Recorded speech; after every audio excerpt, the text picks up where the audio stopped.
Do you want to watch me try to lift this? Sure. Alright. No, I can't lift anything up at all.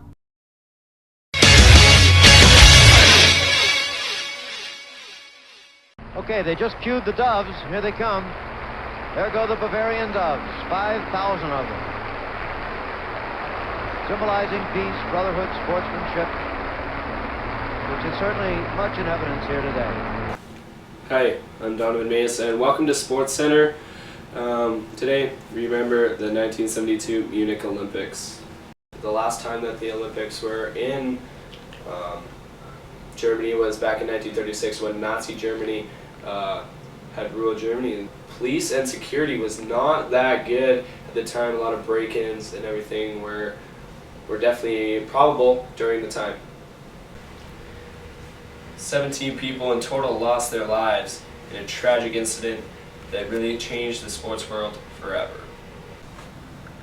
It was September 5th when 11 Israeli athletes were taken hostage.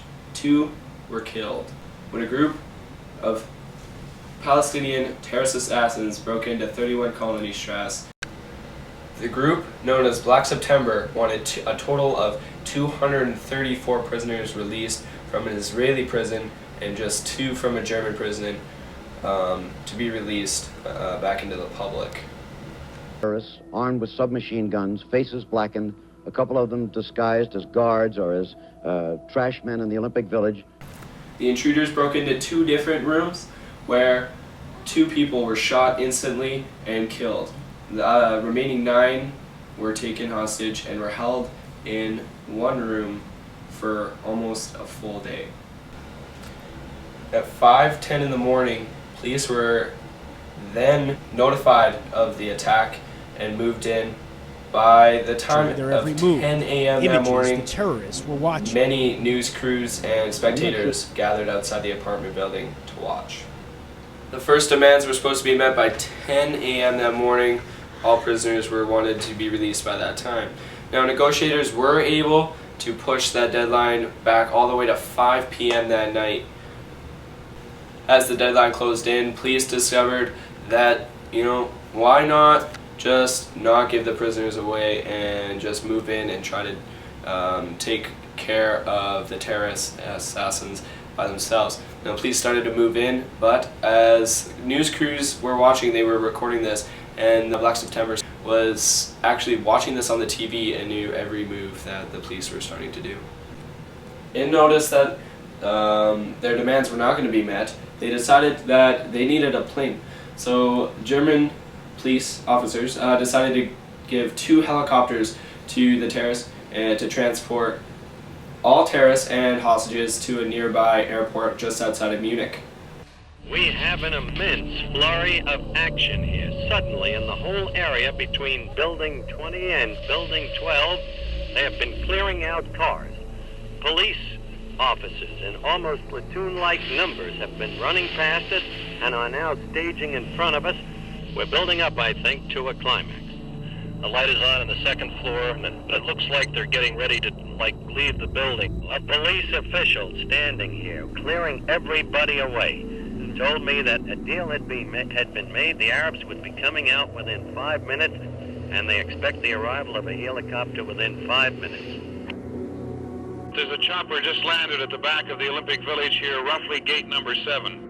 On the 2nd floor, I see 3/4 of the room where the Israelis were only 5 minutes ago. They now have disappeared. One helicopter has just lifted off, and the second one looks like it's leaving the ground shortly. By 10:30 p.m., all men inside the apartment were moved to this Air Force base just outside of Munich. As the helicopters arrived, the Black September group members checked the plane out. There was no crew on board, and the Black September members noticed that they were not going to get out. And 5 hostages were then shot, a grenade was thrown, and another 4 were killed in a blaze and shot. Now, snipers around the base started shooting, and a total of 15 more people were killed, including 9 more Israeli athletes, 5 total Black September terrorists, and 1 German police officer. The latest word we get from the airport is that, quote, all hell is broken loose out there. Now, because of the hostage event at 31 Königstrasse, the Olympics were put on hold for about a day or so, and the next day, IOC committee President Avery Brundage came out with this speech. That the games would resume. We cannot allow a handful of terrorists to destroy this nucleus of international cooperation and goodwill. We have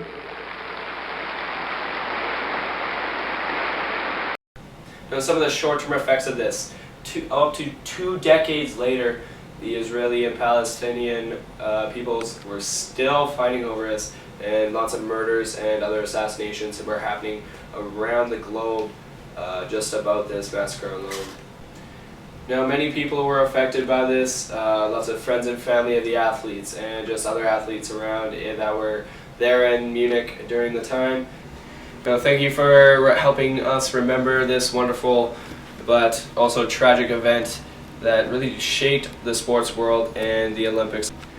Your sports highlights will be on later tonight on SportsCenter, and join us for that.